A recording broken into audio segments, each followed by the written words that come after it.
So cool, let's get started with perfecting our landscapes. And I'm just gonna start with this photo here, and I'll go into the edit module.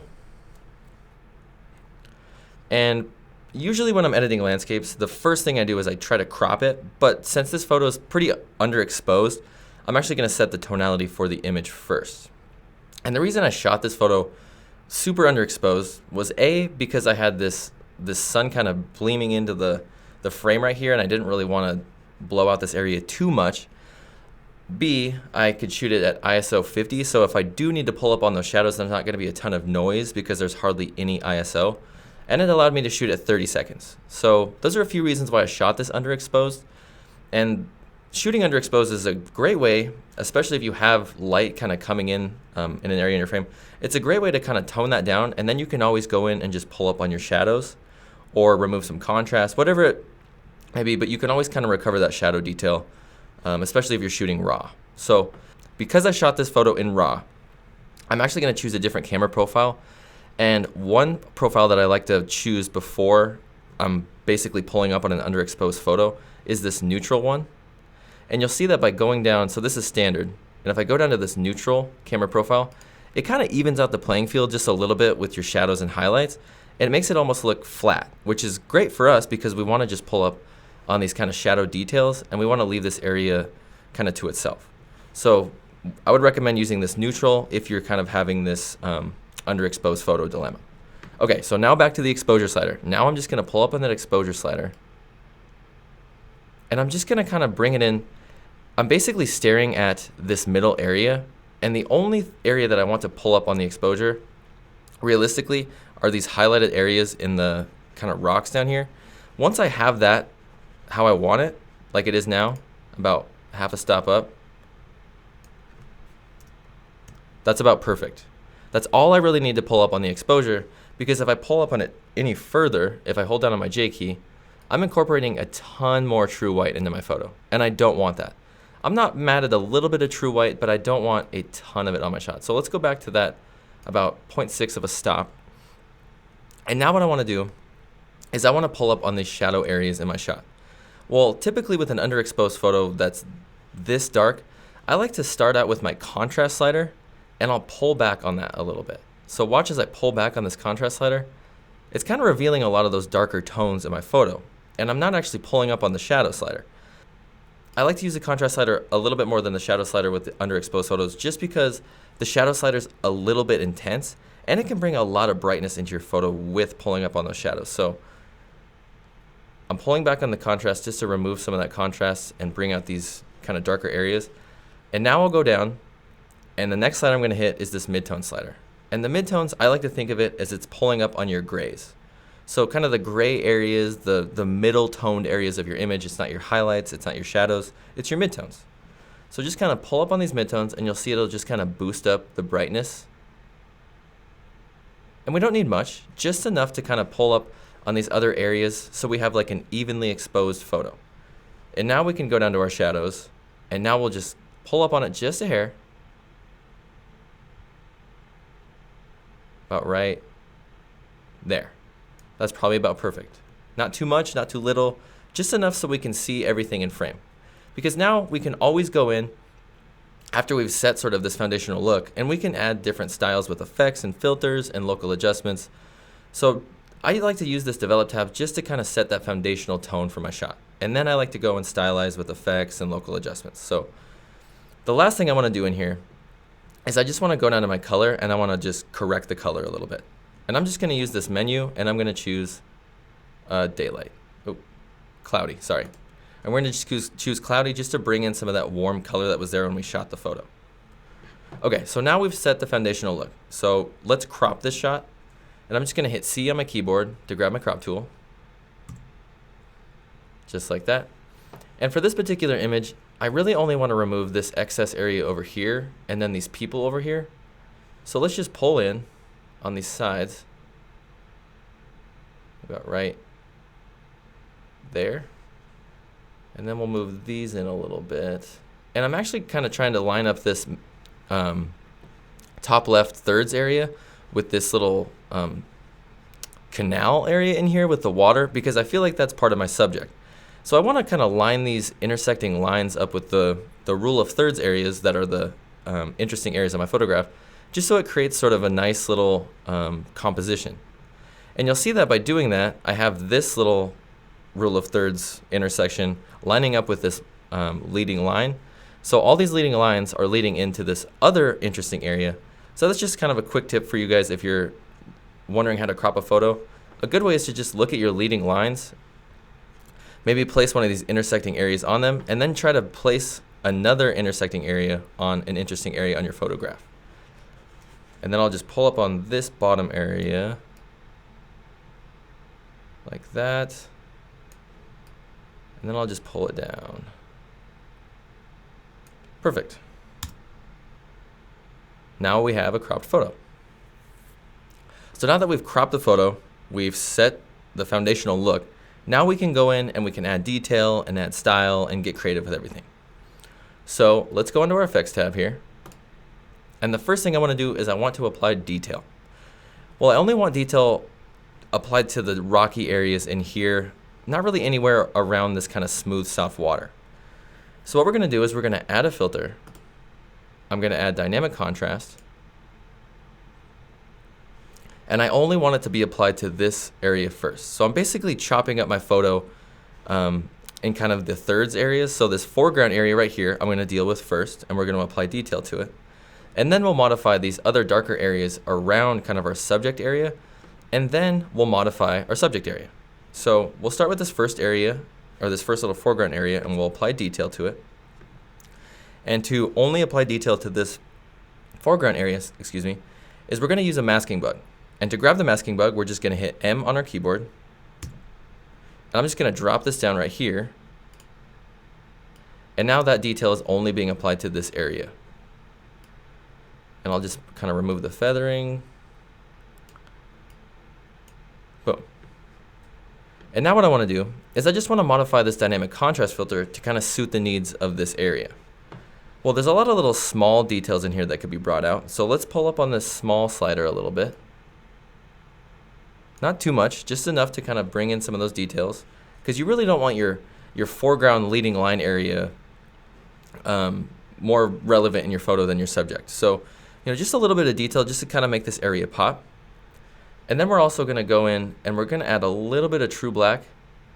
And the reason I'm adding true black is, for one, I want to add in a little bit of contrast into this area, and that's going to bring in detail. And two, I want to kind of tone it down a little bit. I want to remove it from the viewer's eye just a little bit so they can kind of head into this subject faster. So we'll pull back on the blacks a little bit, and then I'll add a little bit of vibrance just to bring in some color. So if I turn this off and on, we've kind of dealt with this area in here. Well, now we need to deal with this area around our subject. So we're actually going to add another dynamic contrast filter. I'm going to go into my masking options, and I'm actually going to invert the mask. And I'm doing that so that the mask isn't applied to my photo. So none of this dynamic contrast filter is being applied to my shot. I want to mask it in selectively. So now I'm just going to use my masking brush, which is sent to paint out. So I'm going to switch it to paint in by holding down Shift and hitting X on my keyboard. And now I'm just going to kind of use a big brush, and I'll just brush this on these areas around. I keep calling it my subject area, but just this little watered area in the bottom where it's soft. So just kind of brush it on. I'm not really paying too much attention to where specifically I miss, but just kind of a general overview of detail. And then what we're going to do is we're going to pull up on this soft, or the small a little bit, just kind of like we did the other one. But now inside of our tone, I like to do this little trick, and it's kind of like using sunshine with dynamic contrast. And I like to go down to my tone and I'll pull back on the shadows like that to kind of remove some of those darker areas and just kind of tone down those darker tones. And then I'll go down to my whites and I'll pull up on those quite a bit. And you'll notice it kind of acts like sunshine a little bit, and that you're brightening the brighter areas and you're darkening the darker areas, and you're kind of emulating sunshine. So if I turn this off and on, especially if you look over here, So if I zoom in on this area over here, if I turn this off and on, you'll see it does an awesome job of like bringing in the detail to this really sunlit area without kind of darkening it up too much. You know, it's just kind of a nice little hint of detail, a little hint of dark, and it adds a little bit of contrast so it's not so flat and kind of hazy over that. Okay, so now that we've dealt with this area around our subject area, now let's deal with this water area. So I'm going to add a filter, and I want to add a filter that brings out a little bit of the softness in that water because it was shot at such a long shutter speed. There's going to be softness in your water, and you're not going to want to apply detail to that soft area. So let's actually add a glow filter here. And one of my favorite presets in this glow filter, if you go into the more preset styles, is this charge more subtle. I think it does wonders for water. So I usually click on that, especially if I zoom in here, you guys can really see what I'm going for. If I turn this off and on, I mean, that glow filter just does wonders for that kind of nice, soft, hazy look on the water. And then it also brings in a lot of warmth and detail into this sunlit area in the rock. So awesome filter, awesome preset for it. Okay, so now we only want this applied to our subject area in here. Well, easy enough. We'll just do the same thing that we did with our dynamic contrast, and we'll go into our masking options. We'll invert that mask. And now we'll just brush this in on the areas that we want it to be applied to. Oops, I applied a little too much on that rock there. So there we go. And again, I'm not paying in too much attention to where I painted and just kind of brushing it on. There's not a ton of detail left in the sky anyway, so it doesn't really matter if you paint it on up there.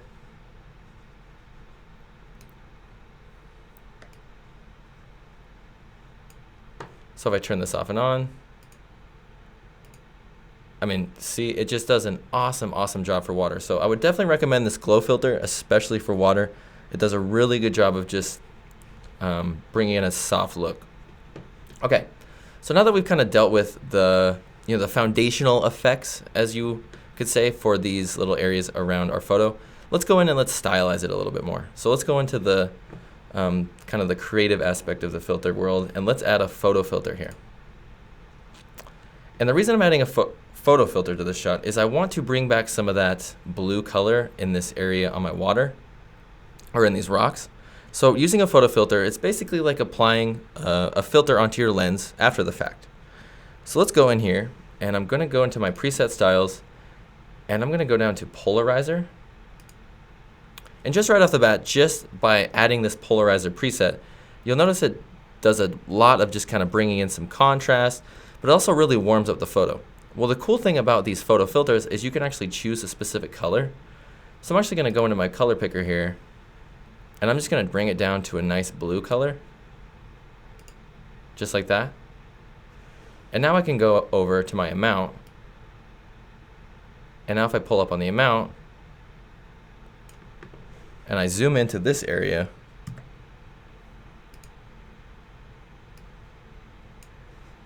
and I turn it off and on, see how it brings in sort of a rich blue color rather than having it kind of soft and dull? Well, we only want this applied to that area in our water. Well, let's just go back to our glow filter. We'll copy that mask. We'll head back up to our photo filter, and then we'll just paste it in there. So now that polarizer is only being applied to that area on the water. Okay, so now what I want to do, probably maybe just a couple more filters, but one filter I love to add onto landscape photos, especially if there's sunshine in the photo. So if you have sun hitting your shot or hitting some sort of subject area on your photo, one of my favorite filters to add is this sunshine filter. So watch as I add sunshine. It does an awesome job of just emulating sunshine. It makes it look like a little bit more sun is hitting your photo. But this is a little bit too intense, so I'm actually going to go over to my more, and I'm going to go down to sunshine. It's a little bit like natural, except for it adds a little bit more warmth and a little bit more saturation. And now I'm just going to pull back on the opacity just a hair. Perfect. So there's one last filter I want to add onto this photo, and it's going to be a curves filter. And the reason I add curves last is typically it kind of gives you the ability to bring in a hazy, almost vintage look, and so I typically bring that look in last, just in case I'm adding in local adjustments or anything like that. So for this particular photo, there's a lot of dark areas around the subject. So I'm just going to pull up on this black point to bring in a little bit of that kind of moody haze. And then I'm going to pull back on the shadows to remove the majority of that, like that.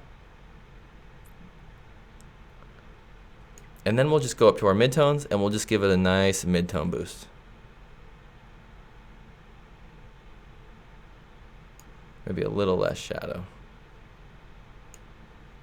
Boom. So now if I turn this filter off and on, it does an awesome job of just giving it a nice little moody sort of faded look boost. Okay, so now let's hit the backslash key on our keyboard.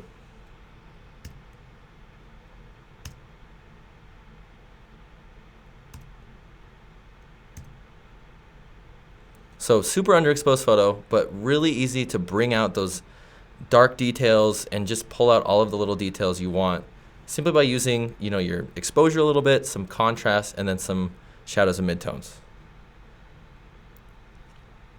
Okay, so let's move on to the next landscape photo here. Okay, so we have this photo here, and since it's not incredibly underexposed, I could probably crop it first. So let's crop this image first. I'm just gonna hit C on my keyboard. And before I crop it, I'm actually just gonna level it real quick. So I'm just gonna grab my leveling tool here. I'm gonna go up and I'll just drag it across this horizon line. And there we go, nice and level. And really, realistically in this photo, I want this little point right here that's in the middle to be lined up with the middle of the mountain so that I can use this kind of rule of thirds intersecting area and have this mountain right in the middle. So let's just pull this area over a little bit, just like that. And then we'll pull up on this area. And then I'll just pull down maybe a little bit more for the mountain.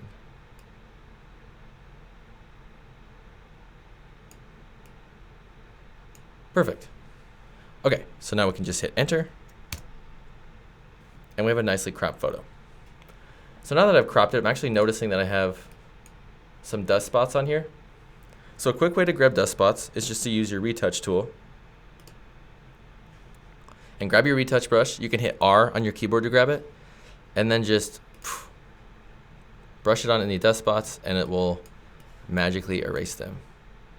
And also in 2019.5, you can add any retouching tools to a preset so you can actually use the same dust spot area for all of the same photos to remove it on an entire library of shots if you have dust spots on them. Okay, so now that we've removed the dust spots, we've cropped the shot, now we need to set our foundational look. So what I want to do is I do want to avoid the exposure slider on this particular photo. If there's a bunch of white in your image, like there is here, I would try to avoid the exposure slider too much. I mean, obviously you can pull up on it a little bit to bring in some brightness, but if I pull up too much on this exposure slider, you'll see how it goes from white to bright really, really quickly, and I don't want to lose all of that highlight detail. So I'm actually going to go back over, and I'm going to start with my midtones and shadows first. So I'm just going to pull up on my midtones here, and you'll see that just by pulling up on those midtones, I'm preserving this light in this mountain. I'm not making it too bright, and I'm actually kind of evening out the exposure for this entire image. And that's just by pulling up on that one slider. Now if I just give it a little bit of a shadow boost,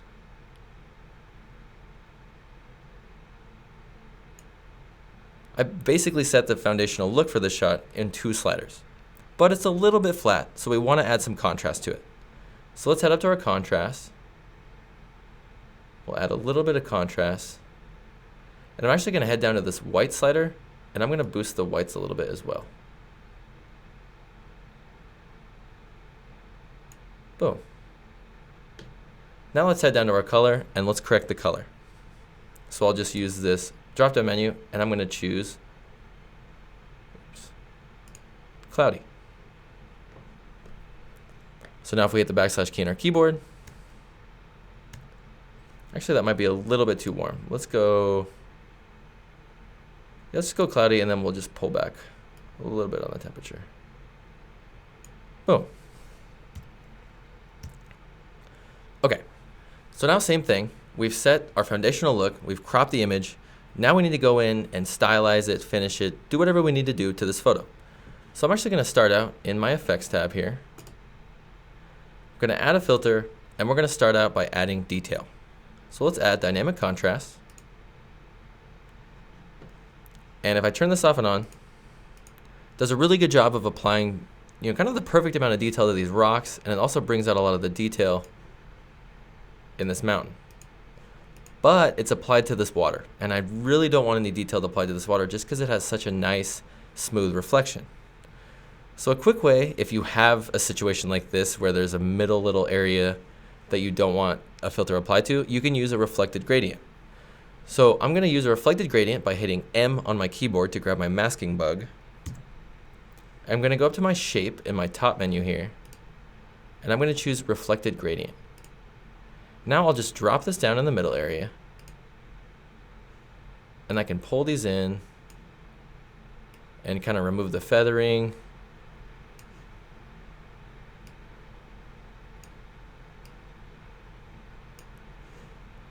And then let's pull up on the small just a little bit so you guys can see kind of what's going on. And if I turn this off and on, and you look at the water, it's not being applied to the water, it's only being applied to the areas that we use for the reflected gradient. So now I'm just going to go in and I'll just apply a little bit of true black. I'm actually going to do the same thing I did earlier with that Cape Kiwanda picture, where I'm going to go down to my shadows, and I'm going to pull back on them just a hair, and then I'll pull up on my whites. So if I turn this off and on, sort of like a little bit of a sunshine boost with some detail. So now let's go in and let's modify some of the different styles with the water. So I'm going to add a filter, and I'm going to add another glow filter. I love glow filters, especially for water, just because they give it a soft look. So for this glow filter, I'm actually going to go into my preset styles, and I'm going to go deep forest. And it's incredibly strong and super dark, but we can always modify it for this particular photo. So we're actually going to go to our dynamic contrast mask, and we're going to copy this mask that we used because we only want this glow filter applied to the water. We don't want it applied to the mountains or the rocks. So let's go into our glow filter mask, and then we'll paste that mask. Then we'll invert it. And now we'll go up and we'll just play with the opacity.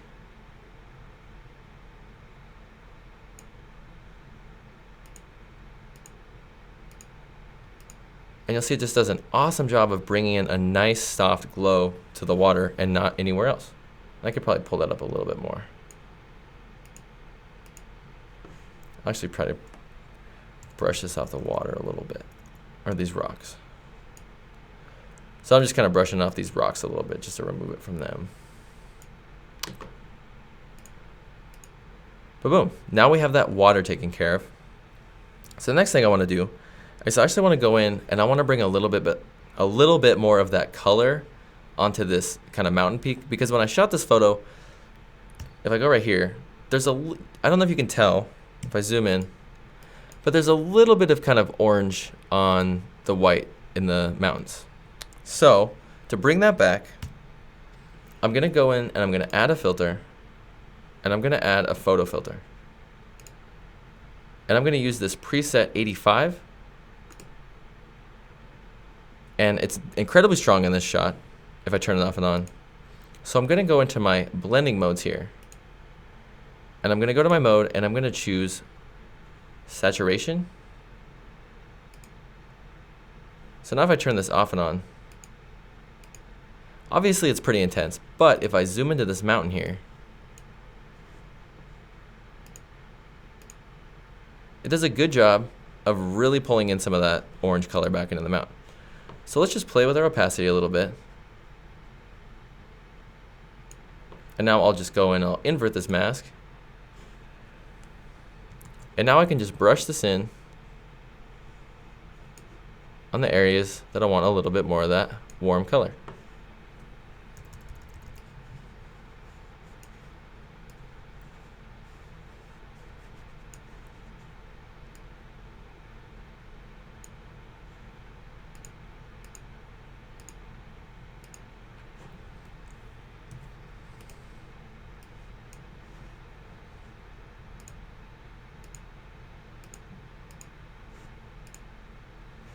And we can probably pull back a little bit more.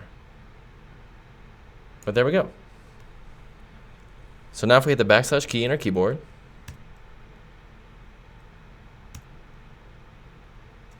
good job of just kind of developing our basic tonality, a few different sliders, and then going into effects, applying detail, and then just bringing out that color with that polarizer, or that photo filter, sorry.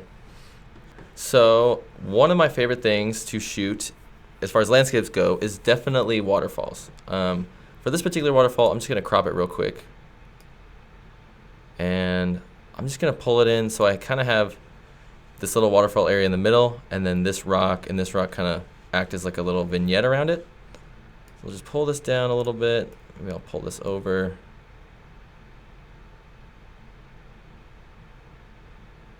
Oh, perfect. Okay, so now we have our photo cropped. And the first thing I want to do this shot is I'm actually going to go and I'm going to choose a different camera profile. And for this particular one, I'm actually going to go in and I'm going to choose landscape. And the reason I'm choosing landscape is because if I turn this off and on, or I go back to my original shot, just notice how it looks with the ON1 landscape camera profile applied to the water. It just like richens up the water. I mean, it kind of brings in a darker aspect to the areas around the water, but we can always modify our sliders to pull up on those. So what I want to do is I just want to pull up on the midtones, and I want to pull up on the shadows first. And the reason I want to do that is because if I turn these off and on, or if I turn those off and I go to my exposure and I hold down on my J key, if I even just pull up on this exposure, I don't know, like 0.2, there's a little bit of true white in there. So my water is where I want it. I don't really want to modify too much of the exposure or brightness on this water. It's kind of where I, basically want my foundational look to be. So let's just pull up on our midtones and our shadows, just a hair. And I'm actually going to go in and remove a little bit of contrast. And then I'll add just some true black. And I'm actually going to hold down my J key. And once I see just there we go. So perfect. So now if I hit the backslash key on my keyboard, just sort of a nice foundational look for the waterfall. Nothing too crazy. Because with waterfalls especially, I like to go in and really add a bunch of filters and things to the areas around the water and then deal with the water separately. So let's go into effects and let's deal with the areas around our water first. So we're probably going to want to apply some detail to those. So let's add a filter, and I'll add dynamic contrast.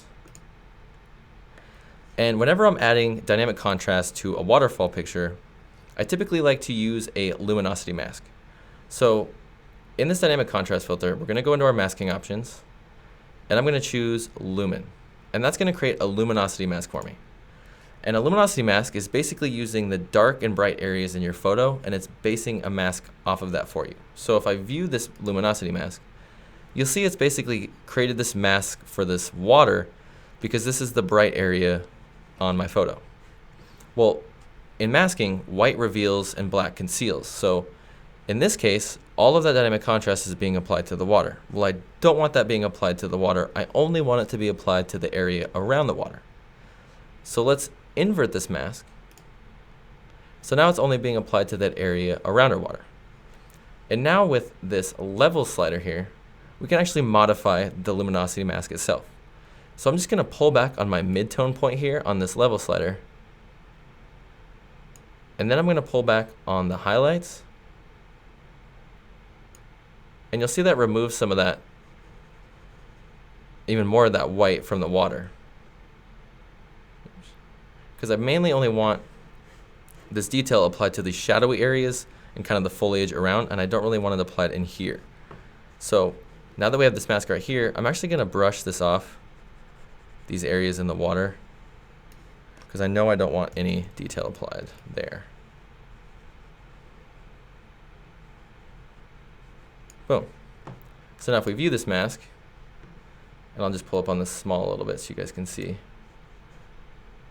and we'll actually boost the shadows a little bit. Okay, so now if I turn this off and on, you see that the detail is only being applied to the rocks and the foliage, and it's not being applied to the water at all. So now let's go in and let's modify our water area. So let's just add a filter, and I'll add a glow filter.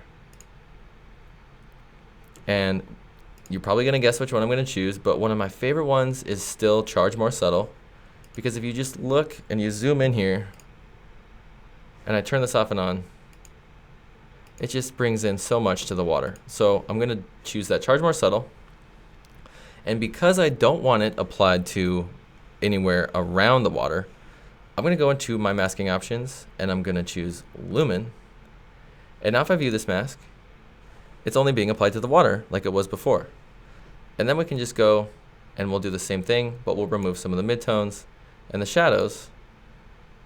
Oops. And that'll act as sort of a mask modifier, and it'll bring it in more to those areas. And let's brush it off of this rock here. Cool. So now if I turn this off and on, does an awesome job of just bringing out that sort of look in the water. And I also wanted to apply to this area down here, so I'm just going to hit Shift and X on my masking brush, and I'll just brush that in on the water.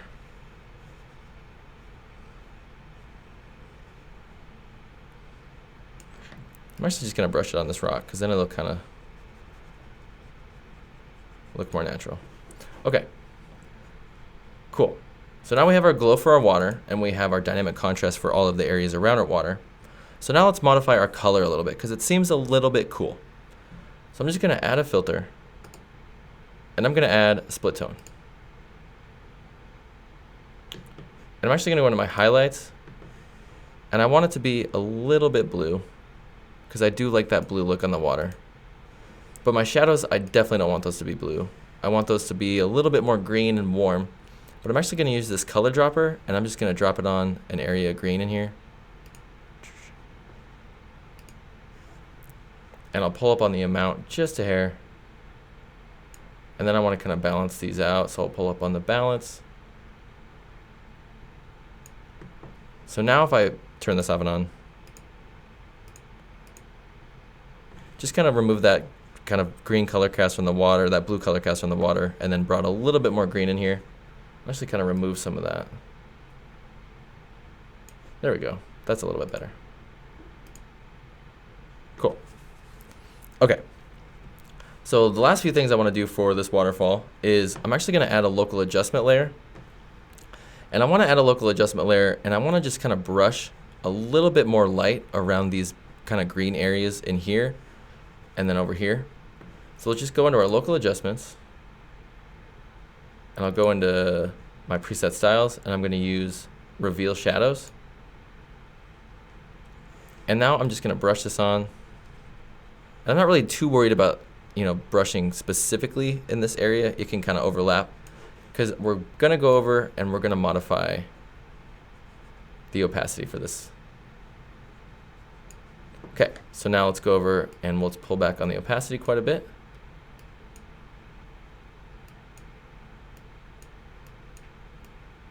Boom. And let's actually add a little bit of contrast. But it does a good job of just kind of bringing out those kind of dark areas in your photo. Because if you just had, if this was opposite and they were dark, it would just be kind of this glowing area of water, which looks great. But you do want to have sort of an evenly lit, exposed area around the waterfall as well. Oh. Oh, I see. Okay. Okay. So now that we've kind of dealt with the light a little bit, let's just add one last filter. And I'm going to add one of my favorite filters for waterfalls, which is a vignette filter. And I'll just use Big Softy. And voila. So if we hit the backslash key on our keyboard, did a good job of really pulling out those areas. One thing I do want to fix right here now that I go back to my original is the water seems a little bit too blown out. So we'll use a local adjustment and we'll pull back on the exposure quite a bit. And then we'll just brush this on.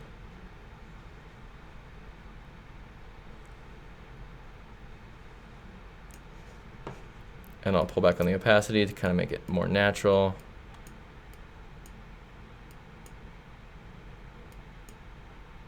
Boom. Okay, that looks a lot better like that. Sorry about that. Kind of wasn't really staring at that area for a while.